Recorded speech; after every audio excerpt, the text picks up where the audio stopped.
नमस्कार दोस्तों, मेरा नाम है राहुल और आप देख रहे हैं object oriented programming in PHP. और दोस्तों ये चल रही है हमारी सीरीज़ लेवल 5 की, लेवल 5.2 की टू बी प्रिसाइज।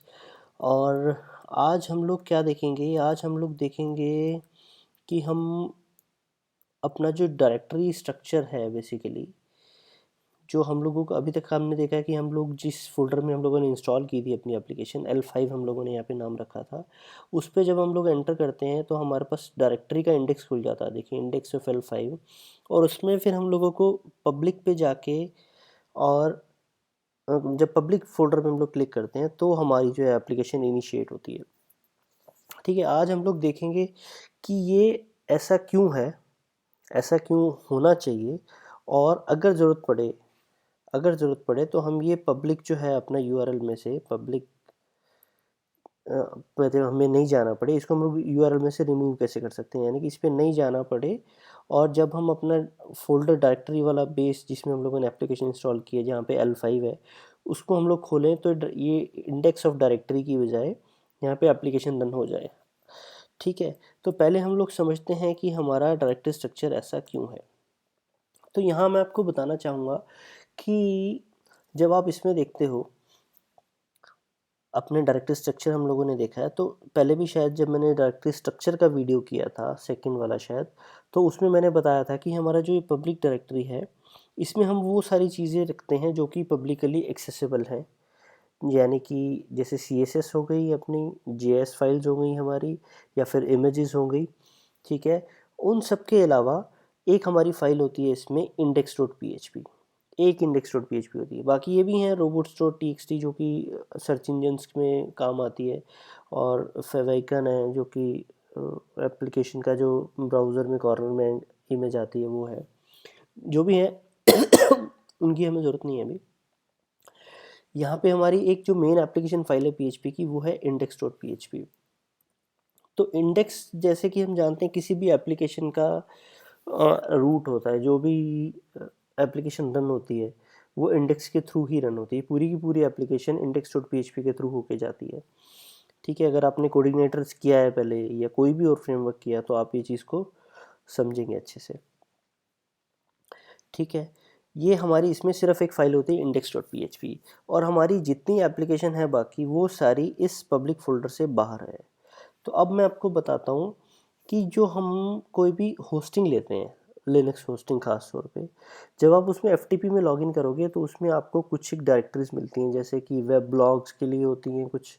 और उसमें एक हमारी डायरेक्टरी होती है public_html, जिसके अंदर हम लोग अपना सारा जो भी हमारी वेबसाइट है या स्टैटिक वेबसाइट है, HTML पेजेस हैं, अगर PHP की एप्लीकेशन है तो PHP फाइल्स अपलोड करते हैं उसमें हम लोग। ठीक है, वो हम लोग करते हैं। वो क्यों होता है? वो एक इकलौती डायरेक्टरी होती है हमारी जो कि पब्लिकली एक्सेसिबल होती है बेसिकली। और उससे ऊपर वाली जो डायरेक्टरीज होती हैं उस जहाँ आप लॉगिन करते हो फर्स्ट टाइम FTP से लॉगिन करने के बाद, जो आता है जहाँ पे पब्लिक HTML और दूसरी डायरेक्टरीज दिख रही हैं, वो आपको तो एक्सेसिबल है लेकिन पब्लिकली एक्सेसिबल नहीं होता। यानी कि वो सिक्योर है, कोई भी दूसरा यूज़र, आपके यूज़र के अलावा कोई भी दूसरा उसको एक्सेस नहीं कर सकता। यानी कि वो जगह ज़्यादा सेफ़ है। पब्लिक HTML के अंदर जो फाइल्स हैं वो सारी की सारी कहीं से भी एक्सेस हो सकती हैं विदाउट ऑथेंटिकेशन। आपकी एप्लीकेशन में अगर ऑथेंटिकेशन है वो एक अलग चीज़ है, मैं उसकी बात नहीं कर रहा हूँ। फाइल्स एक्सेस करने के लिए सर्वर की ऑथेंटिकेशन की बात कर रहा हूँ यहाँ पे। ठीक है, वो सेफ़ नहीं है, और जो उससे ऊपर की डायरेक्टरी है वो सेफ़ है। तो यहाँ ऐसा कोड बनाने का, ऐसा डायरेक्टरी स्ट्रक्चर बनाने का पर्पस यही है कि आपका जितना एप्लीकेशन का कोड है, चाहे आपका ये ऐप का फोल्डर है, बूटस्ट्रैप का फोल्डर है, कॉन्फ़िग का फोल्डर है, डाटाबेस, और in fact including your views, जो भी आपके व्यूज़ की फाइल्स भी हैं वो भी उस सेफ प्लेस पे रहती हैं। पब्लिक HTML में क्या रहेगा? सिर्फ और सिर्फ आपका index.php, यानी कि, और जो इस पब्लिक फोल्डर के अंदर आपकी फाइल्स हैं, चाहे वो आपकी JS फाइल्स हैं, चाहे आपकी CSS फाइल्स हैं, चाहे इमेजेस हैं, जो कुछ भी है, वो पब्लिकली एक्सेसिबल फाइल्स आपके पब्लिक HTML फोल्डर में जाएंगी। और बाकी सारी फाइल्स फोल्डर जो हैं वो आप अपलोड करोगे पब्लिक HTML से ऊपर वाली डायरेक्टरी में, जस्ट बिकॉज ऑफ सिक्योरिटी। और इसके लिए सबसे बड़ी बात यह है कि आपको कुछ भी चेंज करने की ज़रूरत नहीं है। जो ये पब्लिक आपका आ रहा है लिखा हुआ, सॉरी डायरेक्टरी का नाम है पब्लिक, वो आ रहा है, उसको अगर आप पब्लिक अंडरस्कोर HTML भी कर देते हो, मैं आपको दिखाता हूँ अभी करके, अगर आप इसको पब्लिक अंडरस्कोर HTML भी कर देते हो तो कोई फ़र्क नहीं पड़ेगा, आपको कहीं पे भी किसी तरह का कोई चेंज करने की ज़रूरत नहीं है। मैंने इसको पब्लिक अंडरस्कोर HTML कर दिया अभी पब्लिक को, मैं यहाँ पे इसको रिफ़्रेश करता हूँ तो यहाँ पब्लिक वाला फोल्डर रीनेम है के पब्लिक अंडरस्कोर HTML हो गया है। मैं आपको देखता हूँ अगर जूम हो सकता है थोड़ा सा, तो ये देखिए ये पब्लिक अंडरस्कोर HTML हो गया है। और अब मैं इसको एक्सेस करता हूँ अगर, तो भी मेरी एप्लीकेशन काम कर रही है। ये देखिए, यहीं अगर मैं एक आधा रूट और भी आपको डिफाइन करके दिखा देता हूँ, जैसे root get test function echo test function, ठीक है। अब मैं यहाँ पे स्लैश टेस्ट एंटर करूँगा तो टेस्ट फंक्शन मेरा कॉल हो रहा है, यानी कि हमारा पब्लिक HTML फोल्डर भी काम कर रहा है, ठीक है। इस तरह से क्या होगा कि आपकी एप्लीकेशन सेफ भी रहेगी, सिक्योर रहेगी, और आपकी जो रूट डायरेक्टरी है वो पब्लिक हो जाएगी।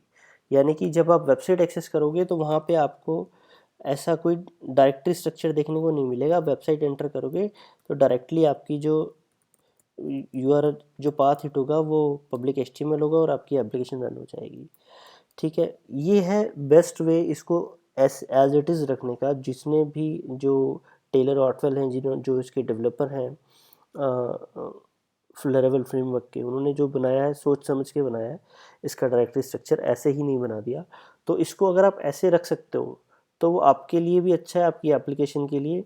और कल को आप अपडेट करते हो तो किसी तरह का फ्रेमवर्क अपडेट करते हो, किसी तरह का कोई आपको टेंशन लेने की ज़रूरत नहीं, क्योंकि आपने एज इट इज़ ये रखा है इसका डायरेक्टरी स्ट्रक्चर, ठीक है। लेकिन इसके बावजूद भी कभी ऐसा हो सकता है कि आपको ज़रूरत पड़े कि आपको पूरी की पूरी एप्लीकेशन पब्लिक HTML के अंदर ही रखनी है, आप उसका कोड ऊपर की डायरेक्टरी में नहीं डाल सकते, या शायद कोई ऐसी होस्टिंग भी हो जहाँ पे आपको उसकी एक्सेस ही ना हो, आप लॉगिन करते हो डायरेक्ट पब्लिक HTML ही जाएगा, उससे अपर वाले फोल्डर में आपको एक्सेस नहीं है।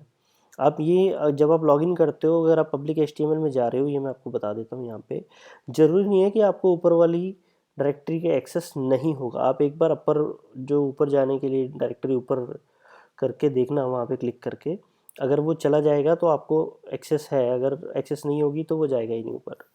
मतलब कहने का ये है कि आपके लॉगिन करते से ही अगर वो पब्लिक अंडरस्कोर HTML में जा रहा है तो ज़रूरी नहीं है कि आपको एक्सेस ना हो। कई होस्टिंग प्रोवाइडर्स आपको एक्सेस देते हैं, लेकिन जो बाय डिफ़ॉल्ट लॉगिन होता है वो पब्लिक अंडरस्कोर HTML के अंदर होता है। तो ये चीज़ आप वेरीफाई कर लेना।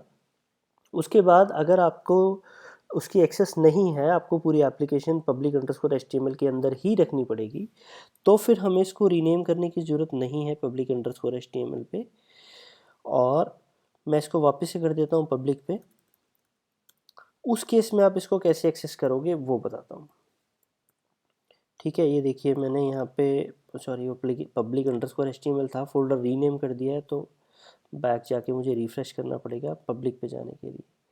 इस केस में ये पब्लिक आप कैसे रिमूव करोगे, यानी कि अब जो आपका URL हिट हो रहा है वो आपका ये L5 जो हमारा बेस URL है जिसमें हमारी एप्लीकेशन इंस्टॉल्ड है, वो वाला हिट हो रहा है। लेकिन हमें रन करना है ये पब्लिक वाला, पब्लिक फोल्डर के अंदर जो index.php है वो, मतलब बेसिकली हमारी एप्लीकेशन रन होनी चाहिए और पब्लिक जो है URL में से हट जाना चाहिए। तो उसके लिए आपको क्या करना है, उसमें भी आपको कोई ज़्यादा लंबी चौड़ी कहानी करने की ज़रूरत नहीं है, आपको कोई नई फाइल नहीं बनानी, कुछ नहीं करना। सिर्फ और सिर्फ एक चीज़, आपका रीराइट मोड एनेबल्ड होना चाहिए अपाची का। उसके बाद आपकी दो चीज़ें चेंज होती हैं सिर्फ, वो क्या क्या है। एक, जो आपकी पब्लिक फोल्डर के अंदर htaccess फाइल पड़ी है, ये इसको आपको यहाँ से कट करना है, कॉपी नहीं करना, कट करना। अगर कॉपी करोगे तो बाद में इसको डिलीट कर देना पेस्ट करने के बाद। और इसको आपकी L5 यानी कि जो रूट डायरेक्टरी है उसमें आपको पेस्ट कर देना है। यहाँ पे L5 है, जो भी आपके प्रोजेक्ट का नाम, फोल्डर का आपने नाम रखा हो उसमें आपको पेस्ट कर देना है, ठीक है। और दूसरा, इसी फोल्डर के अंदर, इसी L5 रूट प्रोजेक्ट के अंदर आपको एक फाइल मिलेगी server.php, इसको आपको रीनेम कर देना है index.php पे। ठीक है, अब मैं इसको रिफ्रेश करूँगा। देखिए डायरेक्टरी स्ट्रक्चर हमारा दिख रहा है, इंडेक्स ऑफ डायरेक्टरी L5 दिख रहा है। अब मैं इसको एंटर करूँगा तो हमारा जो है वो एप्लीकेशन एक्सेस हो रही है। अब वो पब्लिक यहाँ पे आएगा ही नहीं, लोकल होस्ट /L5 में लिख रहा हूँ, तो जो डायरेक्टरी आ रही थी हमारी वो आ ही नहीं रही है, और हमारा जो एप्लीकेशन डायरेक्टरी रन हो गई है। इसके आगे मैं अगर टेस्ट मेथड रन करता हूँ तो वो भी रन हो रहा है। बेसिकली सब कुछ रन हो रहा है। जैसे कोऑर्डिनेटर में हमें एक नई htaccess बनानी पड़ती थी, वो बनाने की ज़रूरत नहीं है। यहाँ पे आपको पब्लिक फोल्डर के अंदर जो आपकी .htaccess है उसको मूव कर देना है बेस एप्लीकेशन में, रूट फोल्डर डायरेक्टरी में इसकी एप्लीकेशन की, और वहाँ पे एक फ़ाइल है server.php, उसको आपको रीनेम कर देना है index.php पे, ताकि जब ये आप हिट करो डायरेक्टली तो आपका वो index.php डायरेक्टली अब ऑटोमेटिकली कॉल हो जाती है। वो उन्होंने इसके लिए हमें उसका नाम करना पड़ता है index.php। सिर्फ इतना करना है, और रीराइट मोड आपका अपाची का अनेबल होना चाहिए।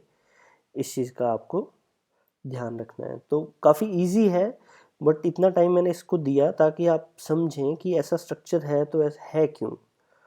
जो बनाने वाला है वो बेवकूफ़ नहीं है, उसने कुछ सोच समझ के बनाया है। तो अगर आप उसको वैसा का वैसा रख सकते हो तो वो बहुत अच्छी बात है। अगर नहीं रख सकते, आपकी मजबूरी है, तो एक अलग सिचुएशन हो जाती है, और उसका सोल्यूशन भी मैंने आपको बता दिया।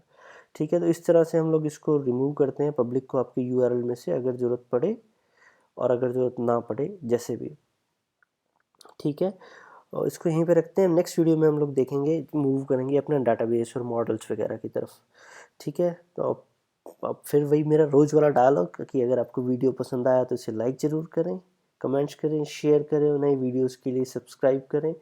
उससे मुझे मोटिवेशन मिलती है नए वीडियोस और बनाने के लिए। तो प्लीज़ सब्सक्राइब करें, कमेंट्स छोड़ें, लाइक शेयर सब जो आप कर सकते हो करो, और नेक्स्ट वीडियो के लिए सब्सक्राइब करो फिर से। मिलते हैं नेक्स्ट वीडियो में, तब तक के लिए बाय बाय, नमस्कार।